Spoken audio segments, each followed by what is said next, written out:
ఆజ్ఞ లేనిదే ఏదైనా జరుగునా, నీ కంచె దాటగా శత్రువుకు సాధ్యమా?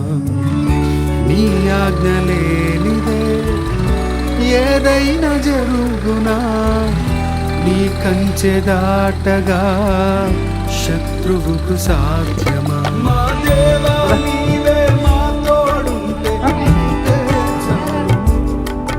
అపవా